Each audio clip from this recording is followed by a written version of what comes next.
ഡോക്ടറെ, എൻ്റെ ചെറുപ്പത്തിലൊക്കെ നമ്മൾ കണ്ടിരുന്ന 50 കഴിഞ്ഞ ആളുകളിൽ ഇപ്പോൾ നമ്മൾ കാണുന്ന 50 കഴിഞ്ഞ ആളുകളിലും വലിയ മാറ്റങ്ങൾ കാണുന്നുണ്ട്.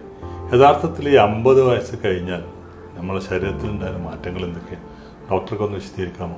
ഈ 50 വയസ്സ് കഴിഞ്ഞുള്ള മാറ്റങ്ങൾ ഉടനെ വന്നതല്ല. സത്യത്തിൽ കാലക്രമേണ മെല്ലെ മെല്ലെയാണ് ശരീരത്തിലേക്ക് ഈ മാറ്റങ്ങൾ കയറി വരിക. തുടക്കത്തിലൊക്കെ ശരീരം ഒരു വെൽ മെയിൻറ്റെയിൻ മെഷീനാണ്. ശരിക്കും എല്ലാ ദിവസവും മെയിൻ്റെനൻസ് നടക്കുന്നുണ്ട്. രാവിലെ ചെയ്യുന്ന കുറേ എറേഴ്സ്, നമ്മൾ മിസ്റ്റേക്കുകളൊക്കെ എന്ത് ചെയ്യും രാത്രി ആകുമ്പോഴേക്കിനെ കറക്റ്റ് ചെയ്ത് ഒരു കറക്റ്റീവ് മെക്കാനിസം ഓരോ ദിവസവും നടക്കുന്നുണ്ട്. അത് കുറേ അങ്ങോട്ട് കഴിയുമ്പോൾ എന്താ വെച്ചാൽ ഒരു സഹികേടം എന്ന് പറയല്ലോ, ഒരു സഹിച്ച് അഡ്ജസ്റ്റ്മെൻറ്റ് കഴിഞ്ഞ് എന്നെ കോമ്പൻസേറ്റ് ചെയ്ത് ഇങ്ങനെ വന്ന് ഒരു സമയം കഴിയുമ്പോൾ സഹികേടം എന്നറിയും. അങ്ങനെ ഒരു സഹനം കിടുന്ന സമയമാണെന്ത് ഒരു 50 വയസ്സ് എന്ന് പറഞ്ഞാൽ. അത് കഴിഞ്ഞോട് പിന്നെ ഇതിൻ്റെ കോമ്പൻസേഷൻ കുറവ് വരും, മെയിൻ്റെനൻസിനും അതേപോലെ അഡ്ജസ്റ്റ്മെൻറ്റിന് കുറവ് വരുന്ന സമയമാണ് 50 വയസ്സ് കഴിഞ്ഞാൽ.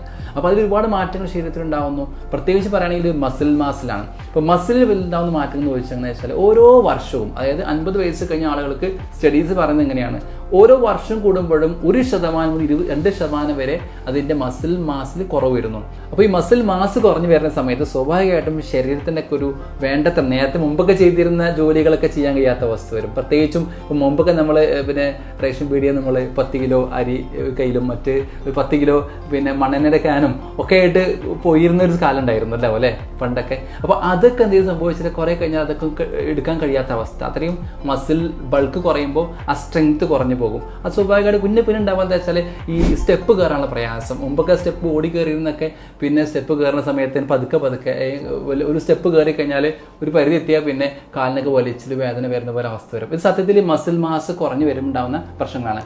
പിന്നെ ഉണ്ടാവുന്നത് വെച്ചാൽ ഈ ജോയിന്റുകൾ, സന്ധികളിലെ തേയ്മാനങ്ങൾ കൂടും. കാരണം ജോയിന്റിനെ ശരിക്കും ഒരു സന്ധികളിനെയും പ്രിവെന്റ് ചെയ്യുന്നത് അതിന്റെ സ്ട്രെങ്ത് എന്ന് പറഞ്ഞ സത്യത്തിൽ മസിലാണ് ഏറ്റെടുക്കുന്നത്. അതിന് എല്ലാ പ്രഷറും മസിലാണ് ഏറ്റെടുക്കുന്നത്. മസിൽ മാസ് കുറയുമ്പോൾ സ്വാഭാവികമായിട്ടും എല്ലാ പ്രഷറും ഇവിടെ വരും, സന്ധികളിലേക്ക് വരും. അപ്പോൾ വീണ്ടും എന്ത് ചെയ്യും, സന്ധികൾ തേയ്മാനം കൂടാതെ മുട്ട് തേയ്മാനം കൂടെ അസുഖങ്ങൾ, അതേപോലെ നട്ടെല്ലിലെ തേയ്മാനം വരുന്ന അസുഖങ്ങളൊക്കെ വരാൻ സാധ്യതയുണ്ട്.